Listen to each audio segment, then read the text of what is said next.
ছেলেমেয়ের বায়না ছিল ওরা চিজ দিয়ে ইফতারের সময় পাস্তা খাবে, তো ওদের জন্য পাস্তা রান্না করলাম আর ইফতারে আরও ভাজি পুরি করছি। তো পাস্তা রান্নার জন্য প্রথমেই হাঁড়িতে গরম পানি দিয়েছি। পানিটা গরম হলে ওর মধ্যে আমি একে একে পাস্তাগুলো দিয়ে দেবো, একটু সয়াবিন তেলও দেবো, এতে ঝরঝরে হবে। তো ঢাকনা দিয়ে ঢেকে কিছু সময় এরকম করে পাস্তাগুলো একদম ভালো করে সিদ্ধ করে নেব।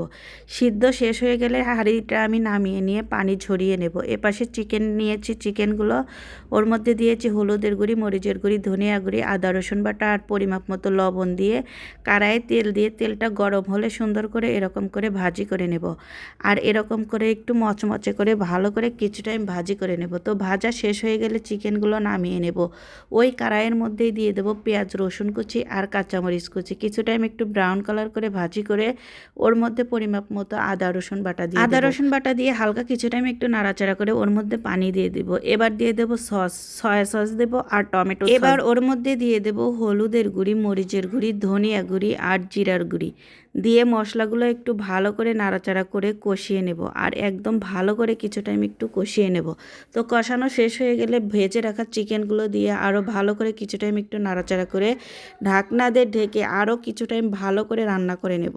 রান্না করা শেষ হয়ে গেলে ওর মধ্যে সিদ্ধ করে রাখা পাস্তাগুলো দিয়ে ভালো করে নাড়াচাড়া করে মাংসের সাথে মিশিয়ে নেব। আর এভাবে কিছু টাইম আমি ভালো করে নাড়াচাড়া করে মাংসের সাথে পাস্তাগুলো রান্নাটা কমপ্লিট করে নেব। আর এরপর আমি এর মধ্যে দিয়ে দেব চিজ।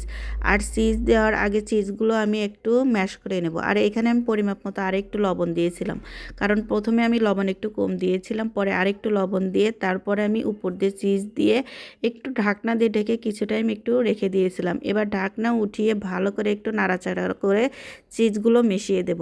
আর এরকম করে চিজ দিয়েই আমি ওদের রান্না করে দিয়েছিলাম। খেতে মাশাআল্লাহ অনেক মজা হয়েছিল আর ওরা খেয়ে অনেক খুশি। আর ছেলে মেয়ের খুশির জন্য এরকম মাঝে মধ্যে রান্না করে দিতেও কিন্তু ভালোই লাগে। তো এই ছিল আজকে আমার পাস্তা রান্নার ভিডিও। তো দেখতে কেমন লাগছে অবশ্যই কমেন্টে জানাবেন। মাশাআল্লাহ খেতে কিন্তু অনেক লোভনীয় হয়েছিল। আর সাথে ভাজি পুরি ছিল, এখানে ছিল মচমচে ডালের বড়া আর ছিল বেগুনের চপ, সাথে বুট রান্না ছিল আর পাস্তা। সব কিছুর জন্য আলহামদুলিল্লাহ। এই ছিল ইফতারের আয়োজন।